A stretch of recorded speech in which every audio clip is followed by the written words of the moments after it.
Welcome to What Happens Next. These are our monthly discussions on current events, what's happening in the news and everywhere else, and through all the events that we're all going through. It has been quite a roller coaster of a time, especially with this new administration. Now President Donald Trump is in the White House, and we're all kind of confused as to who is running the White House, who's running the current administration. Is it Donald Trump or is it Elon Musk? Obviously, that question is out there. I'm Charles Ellison. I'm your host. I'm also a host of Decision Makers, which you can find at thebno.com. We also have the executive producer, the founder of What Happens Next, Stefan Hankin, who is CEO of Lincoln Park Strategies and also Trendancy. More information there at lpstrategies.com or go to trendancy.com. And also joining us is the other host, Justin Wallen, who also joined, both host and panelist. Justin Wallen, who is CEO, founder of J. Wallen Strategies. Go to jwallen.com for more information. Good to see you both again after this calamitous month. Quite a bit going on, so let's start our discussion. Great to see you, Charles. All right, great to see you both. All right, so just anyone jump in. What's it been like this month? It's, how do we describe it?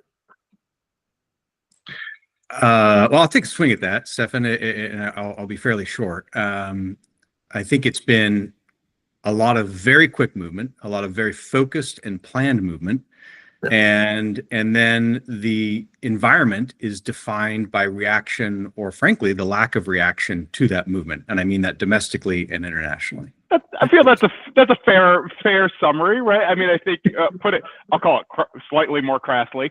The big ideas didn't make and they didn't just like wake up one morning and say, "Oh, I'm going to do this." Now, that coming from the White House, I think what we're seeing with Elon Musk and his Doge, I think that feels more like they're making it up on the fly, other than like maybe the order of the departments that they're going through. But you see the nuclear regulators getting fired, not fired. You're hearing stories about emails going out where everyone in USAID is fired. No, not everyone. Well, some people. This, like that feels less thought out and planned. And on the one hand, you sort of slightly understand the Democrats are just like, there's a fire hose coming at them, and they just don't know how to really get above the water, so to speak. Right. But at the same time, it's like, look, like you cannot just sit there and as the minority leader in the House said, wait for your pitch like Aaron Judge does. Like you got to get out there and start swinging, or this, look, we've already lost the narrative, but you're just going to like continue to lose it. Right. Where does this all end up as far as voters are concerned, Justin? Especially with Musk dipping into all sorts of databases. The most recent is Social Security. People get really sensitive about that, particularly older voters, older Americans. When you start dipping into Social Security, there's news or reports that Doge and also SpaceX employees and other employees of Elon Musk companies' assets are dipping into not just Social Security, but federal employee payroll systems, into information about Medicaid, ongoing into the IRS, and so forth and so on. How are voters receiving this? How will voters respond to this? Isn't taken as the easy way out. Voters are still largely divided, right? I mean, you have a lot of people who love what they see. You have some people, voters tend to be worried by uncertainty, right? Just like the markets are worried by uncertainty. Uncertainty is the bane of all kind of organizational change. And that is one of the things that we see here. It's mitigated to a great degree by speed. So I'm not seeing, vast shifts that are saying, well, we don't like what Trump is doing. And in fact, he's, on RCP average, his job approval is 2 points up, right? He's doing pretty well. So, and if you look at another average, I mean, if you look at Nate's, then I think he's a little bit underwater, but regardless, we're at 50-50 more or less, which is kind of where the election panned out. So I don't see massive changes with that. if the uncertainty continues and the pain that could come from things like tariffs actually really become entrenched over the next 6 months, that's going to be a problem. So I mean, I see the president as having and his allies having a fairly short window, and they're aware of that, to enact change, to move very quickly and make some significant inroads to those things that they value. But there's a few things that you mentioned there that you still divide opinion. It may be, when you're looking at it, you may look and say, well, all right, well, Elon Musk is looking into confidential records. At least that's on the headlines, right? Well, Elon Musk is now part of the government. So one way or another, you may like that or dislike that, but that has a long history going back hundreds of years of plucking men and more recently women from the space of business, not government technocrats, and inserting them into administrative roles and governing roles within government. Elon Musk is playing that out. The difference is that Elon Musk divides opinion. Right? He's a big personality. For those of you who are concerned about him having access to your social security number, you clearly don't know what his first, venture was. PayPal has access to your social security numbers, guys. If you're involved in any part of fintech, which means that you use this in some way or another to send money, which everybody does, then look, the private corporations already have that. Are you worried about Elon Musk having it? Yeah, I think some people definitely are. I think that people on the other side are saying, well, the government hasn't necessarily been the most rock solid stewards of private information. The IRS in particular has not, it's not as if this vaunted organization is alien to leaking private information. It does that. People have gone to jail for that, right? So Elon Musk, he's innocent until proven guilty. If he does something stupid, then there are laws surrounding that. You can't share that information. If you leak it, you'll go to jail. So we'll see what happens. He's moving fast. That does tend to break things. You want to be very careful about breaking things that are against the law, the federal law.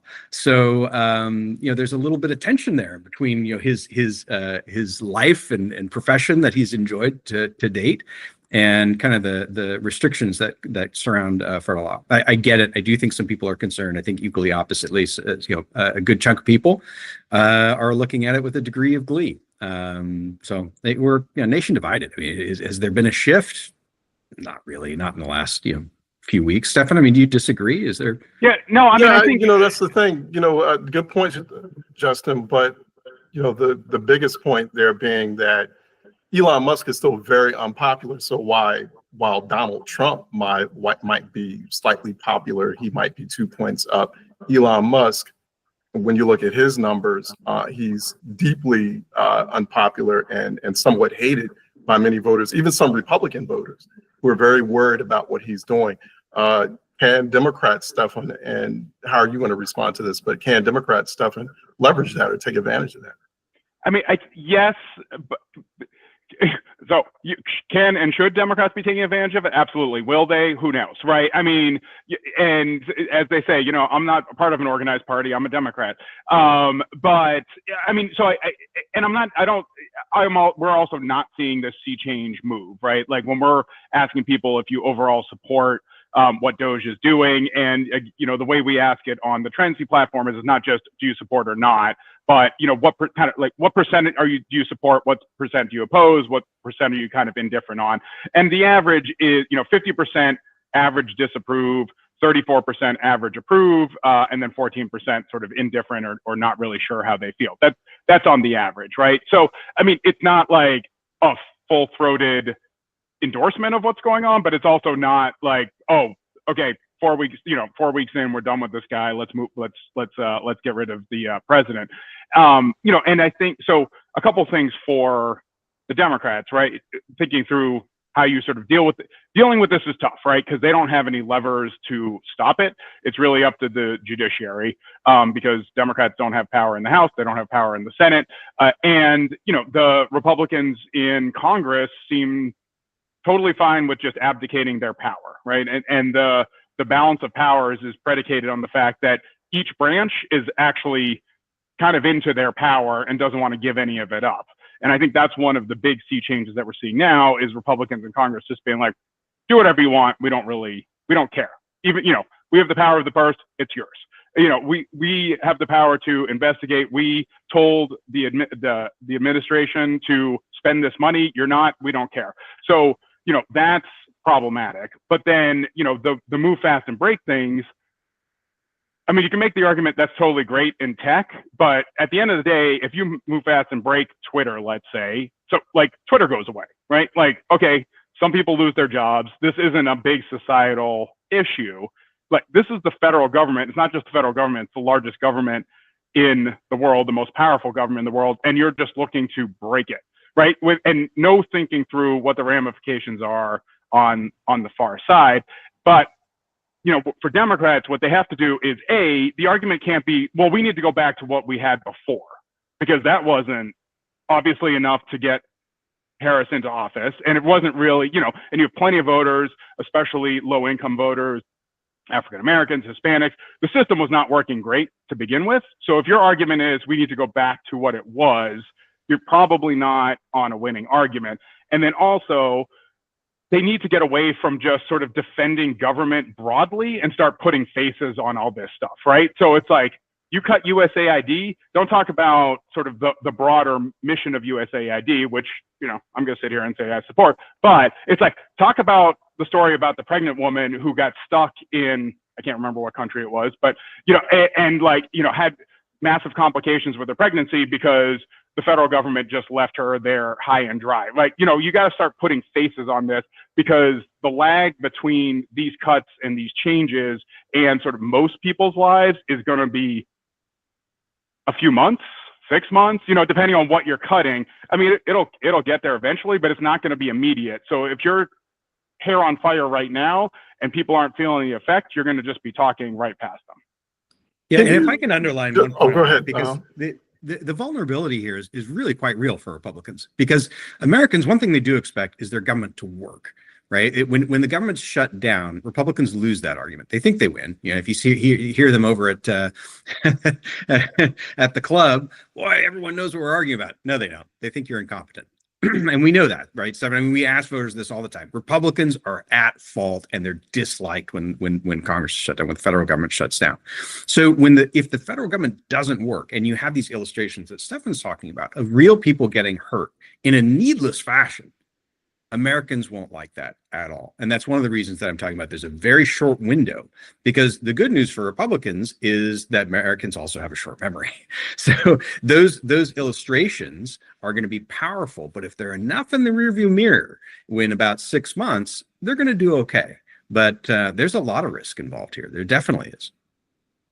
Can you even say that voters, going back to your point, Stefan, can you reliably put a face on it? Because we have to make the assumption here that voters do not understand how government works. That's one of the reasons we can argue why we are where we are now, because of so much disinformation about not only how government works, but also lack of intelligence from American voters. And this wasn't just disinformation, but we also see that, generally speaking, most people don't know civics. They don't know the checks and balances. They don't know how the different levels of, especially the federal government, work. They don't know the difference even between state, local, federal levels. So, I mean, how can we assume that putting a face to it will actually work, especially for programs like USAID? Most people don't even know what USAID is. Yeah, look, this is what this is what the party needs to be doing, right? And I'm not saying it's easy, but and clearly what the party has been doing for a while has not been working well. No. Right. But I think, so the point, and to Justin's point too, right? Like, most people aren't looking for just like vengeance and, we're going to make people's lives miserable just to make people's lives miserable, right? There's an assumption that government is bloated, government is just a bunch of bureaucrats who don't give a crap, and, they don't do anything, right? So now Democrats have to, share their vision of like, what would it be like if they were in charge, but then also B, making that connection to like, look, this is why government is important, right? And there are bazillion examples out there of what government does that is important to everyone's life. The challenge with defending government is when it works well, you don't notice it, right? Like it's a referee in a game, right? The less you notice the refs, probably the better job they're doing. But, you know, for most people, hey, if my trash gets picked up, I turn on the faucet and clean water comes out. I get to fly safely, you know, and you know, from one place to another. All these things that is what government does. You know, again, it just sort of doesn't get noticed because it's what we expect. But if these things start going away, then that's when you start seeing pushback on this. But I think for the question about putting a face on it, it's just, again, it's like, it's not talking about the broad program. It's like, find the farmer who just, you know, couldn't put their seeds in the ground because this program went away. Like, you know, you saw the example of, like, I think it was like University of Mississippi, maybe, like Ole Miss, and like University of Kentucky, like screaming their heads off because they just lost a bunch of research funding. It's like, start talking about that, right? Like, this isn't going after elitist Northeastern universities. Like, Auburn is getting screwed because, you know, NIH can't give out grants anymore. Hey, Justin, is it also about so much about how government works, what it does for people, as it is about quality of life? You know, about how people are able to pay their bills, also how they're able to continue getting a piece of the rock, how they're able to get that dream home. I mean, some of this is, and this is partly why Trump as a candidate was still somewhat attractive, and why people in some respects, some voters out there rejected Kamala Harris or rejected Democrats because they didn't care about ensuring that democracy was maintained. All they kind of like billionaires. They like, you know, the whole notion of being successful, especially when they're saying, you know, social media influencers or what they're watching on cable TV. They're like, I want to be like that. I want to have that largesse. And so is it about, you know, quality of life? And, you know, that's all voters are thinking about.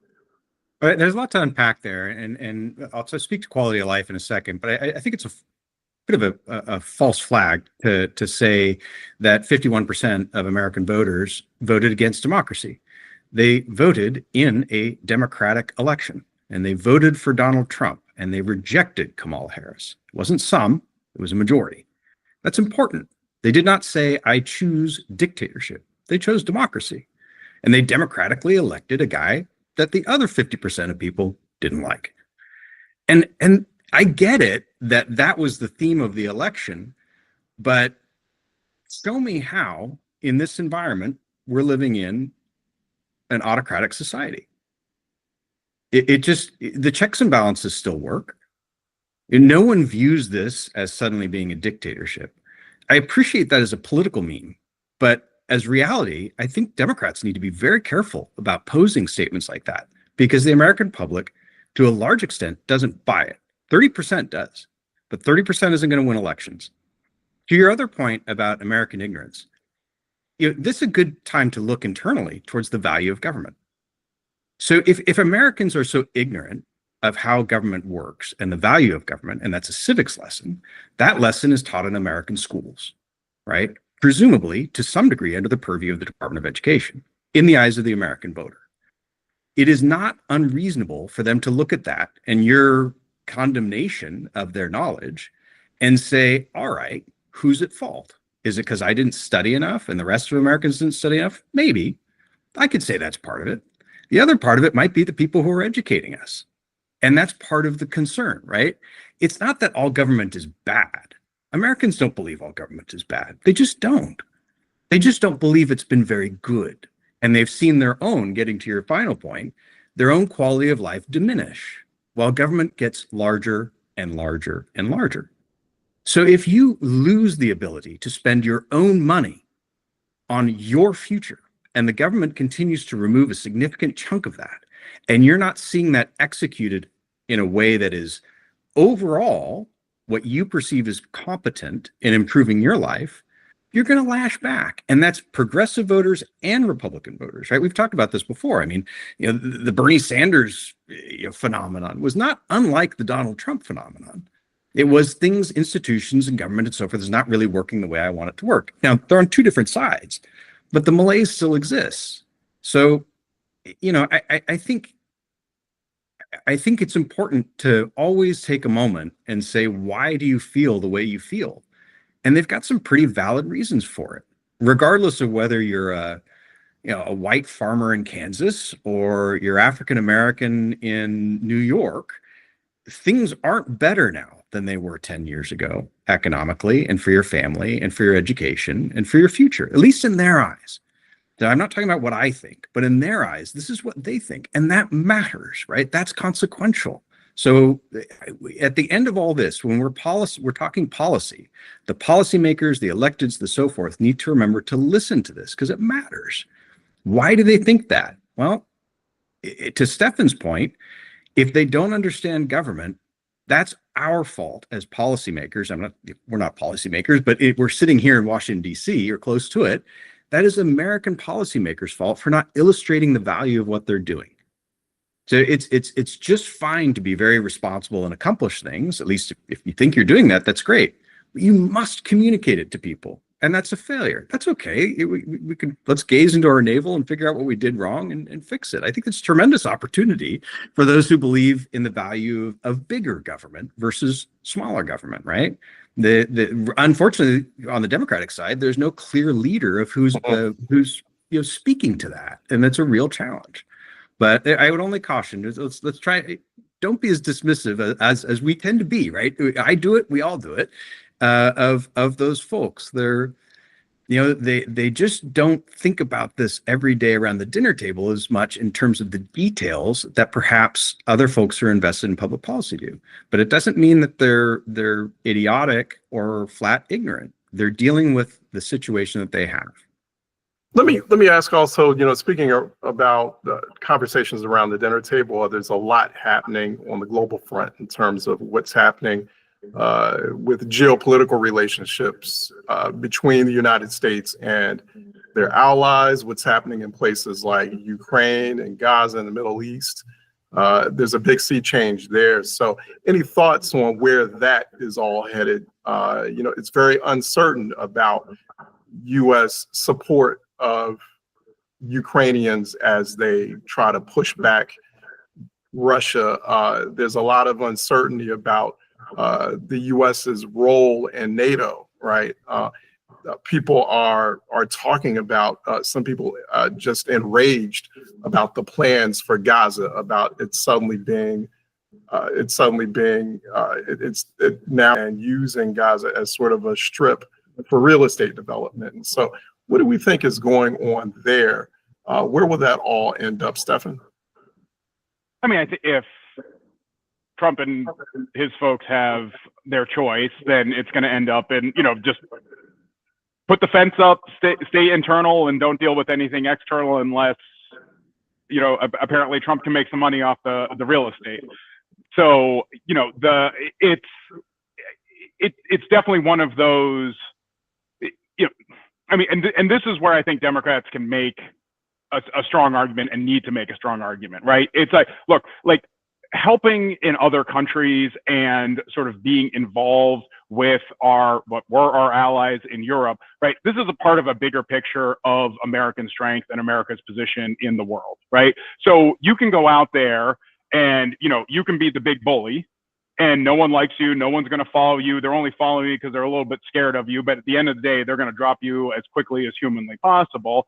Or, you can be the leader that everyone looks up to, that likes. I mean, and not to turn everything into a sports analogy, right? But it's like, look, you can be the coach where you just scream and yell at your players and berate them, and maybe you'll get something good out of them, maybe. But they're gonna move to another team or quit the team as quickly as humanly possible. Or you can be someone that builds people up, right? And then this goes back to USAID, which obviously is not something that probably 99% of Americans think about ever, because it's just not sort of in it's not, it doesn't feel like it affects our day-to-day lives. But if we abandon the world, other countries move in.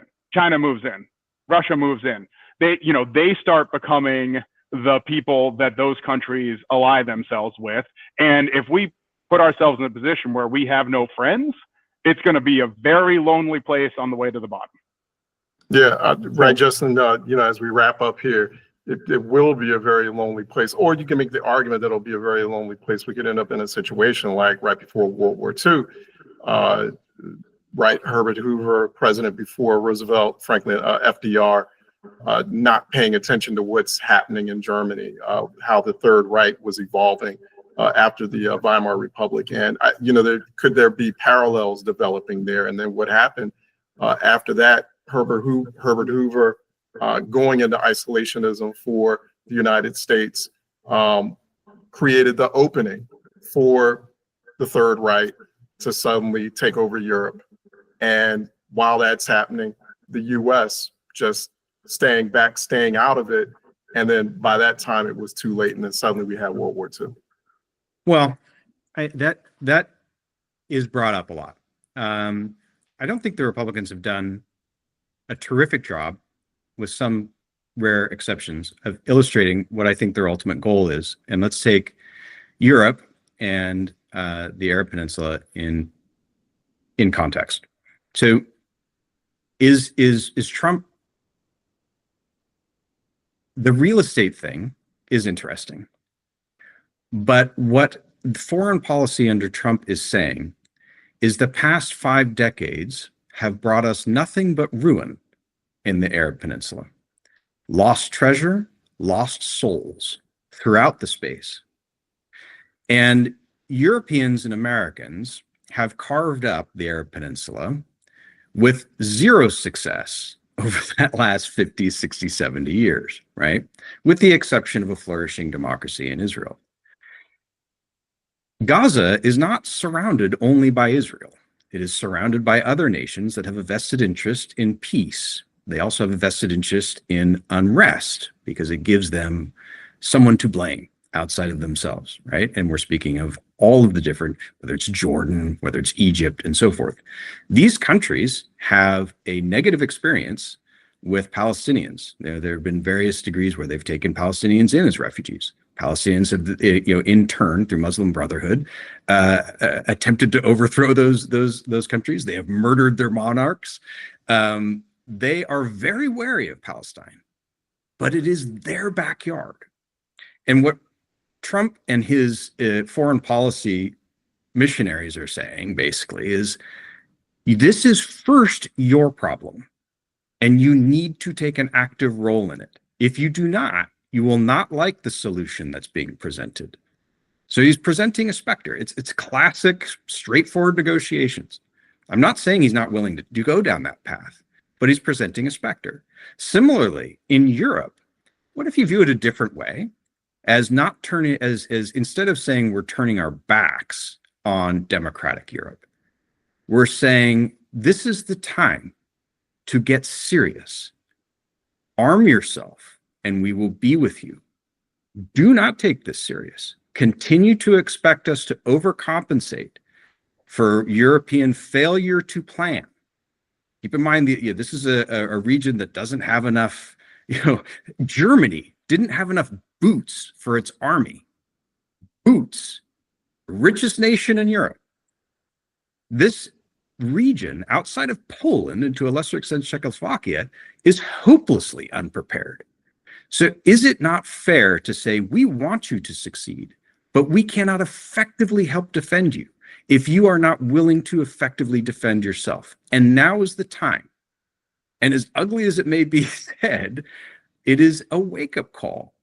Figure out your future. We're with you if you do that. Otherwise, we may not be able to adequately support you. Russia is an extraordinarily difficult antagonist. They view war as a numbers game. The numbers are on their side. So I don't necessarily see this as isolationism.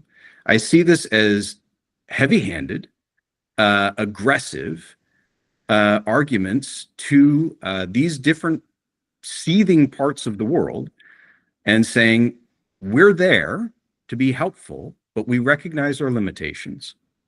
And you, as a nation and as a people, have the right to self-governance. Exercise it. I think there's a different side there. I don't think it's been elucidated. If that was the message that was being delivered, might not agree, but I could see, I don't know, I can make an argument for the path, right? But but you had the Vice President of the United States going to Munich and refusing to meet with the Chancellor of Germany, the host nation, saying he's not going to be the Chancellor very much longer, which may or may not be true, but then went to meet with the AfD, the far right neo-Nazi party that, you know, it's not just, oh, we need you to step up. It's, we are, I'll get the censor rating on our podcast. Say, like, we are going to fuck around with this shit until, like, we destabilize everything. And censorship ratings don't apply. This is dangerous stuff, right? I mean, this is move fast and break it, and who the hell knows what's going to happen? And you know, this is taking a huge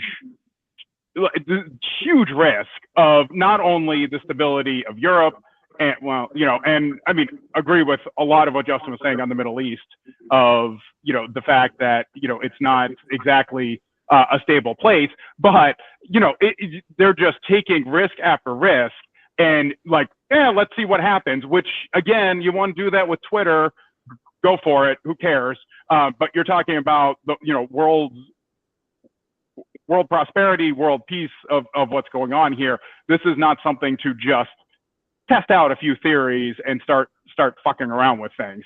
But, and then, you know, the other big, you know, piece that we just see with Russia is, I mean, you know, Trump coming out the other day and telling Ukraine, like, you could have prevented this war when Russia was the one who invaded 3 years ago, right? I mean, like, and they're not even inviting Ukraine to the table. They're not bringing any of the European allies to the table. This is apparently the Marco Rubio and Trump show. And, you know, like, it is hard to see how this ends well. Yeah, Okay, so just very quickly there. First, I agree that some things are said. I think anyone who says that the Trump presidency and Donald Trump has a history of always saying things that are diplomatically appropriate or even accurate, right? There are challenges there. You know, for example, you started this with Ukraine thing, I think is by any definition clearly wrong. If he had said you could have stopped this a year into it and you shoulda, that is a different statement. He didn't make that statement. He made a statement that just sounds silly. I totally agree with you. On the other hand, there's more to it than that. I mean, yes, the AfD, by the way, are these necessarily people who are the AfD friends of the United States? No, they're not. However, the point was, you internally, Europe, need to stop just dismissing people's concerns, because that foments discontent. You need to listen to them. And if you do not agree with them, or make an argument that convinces them otherwise, or the majority of everyone else not to agree with them. But Europe has a tendency to just say those people are racist, those people are Nazi. And yeah, I get it. I understand the symbols. I understand the language. There are themes within AfD that are not right. You have to engage in a different way than simply name calling if you wish to retain power and freedom. Is that simply name calling though? I mean, especially someone's a Nazi is name calling. Yeah, absolutely. Secretary of Defense Pete Hegseth taking a far right white nationalist to the NATO conference. That's pretty unusual. But how the tides change? Just keep in mind, Ukraine was a corrupt neo-Nazi regime in 2016, right? And then when Biden came in and they were invaded by Russia, suddenly they're heroes of Europe. And yet they haven't had an election during wartime, and they say they can't because of martial law. Show me one democracy that curtailed elections during wartime. We certainly haven't. Even during the American Civil War, Lincoln almost lost. You don't cancel democratic elections in a democratic society. Even, in fact, most paramount during war. So are there themes that are legitimate to look at and say, this may not be perfect? I think so. Is the mouthpiece imperfect? We all know it is, right? We get that. But be careful of dismissing it out of hand. No, and I generally agree with Justin's premise on that, and I think this was the big failure of Democrats in the last election. And I think what we're seeing in across in some European countries, and where it's like, look, the Democrats in theory should have been tailor-made for making the argument of both. Look, what Biden did was, exceptional, and the U.S. economy is the envy of the world based on inflation, unemployment, the stock market, all the things, right? But at the same time, you look around and you're talking to your neighbors and you yourself, how you're feeling, like you're not feeling that, right? And that is how the system is currently set up. This is what we've been arguing for the last, 50, 60 years of, helping, not just the people at the top, but people all the way down to the bottom. And we didn't make that argument, right? Like, to Justin's, and it's not like, oh, every Democrat does this, but certainly there are people who talk down to people. And then, and the Republicans do a very good job of putting a very loud microphone in front of those folks to make the Democrats seem, out of touch, right? And, and I think, and we're also looking, now I'll just rant on Democrats for a while, right? Like, we just got our clocks clean for the most part. And, who changed? Who in leadership is not there anymore other than Biden, who's no longer president, and, and Harris, who lost. But it's like, we still have Schumer in charge of the Democrats in the Senate. I mean, and in the House, Jeffries is newish, so I don't, I wouldn't necessarily advocate, and they won a seat, a net gain of a seat. So I'm not putting this on his feet, but in general, there's very little movement to put a new face on there. And, even like AOC, who maybe, I'm not the biggest fan of. I mean, I think she's very good at what she does, but I guess I would say our politics aren't exactly 100% in line, but she is good at what she does, and they wouldn't give her a committee chair. But put an old dude in there, and who is boring as all get out, and no one knows. Why would we put a young, vibrant, really good at communicating human being in charge of in charge of this committee? Nah, take a seat. So we are not helping ourselves at all. All right, slight rant over. I know that Justin, you got to go, so we're going to go ahead and wrap this up. What happens next? Thanks for joining us on this episode. Check us out next month. We'll be talking about or trying to ascertain exactly what's happening and what happens next after that. I'm Charles Ellison. I'm your host for this episode and all episodes. And coming up next month, also Stephan Hankin, who is the founder, executive producer of What Comes Next, and co-host Justin Wallen. Well, all co-hosts really, Justin Wallen, putting together this fantastic conversation every month. Jay Wallen, Public Opinion Strategies. By the way, sorry, Stephan Hankin, Lincoln Park Strategies, Trinity. So go to their websites, jwallen.com, lpstrategies.com, also trinity.com. Also, check out and subscribe to thebnote.com, where you also find my ongoing podcast, Decision Makers. So until the next time, everyone, be careful out there and take care and have a great rest of the month.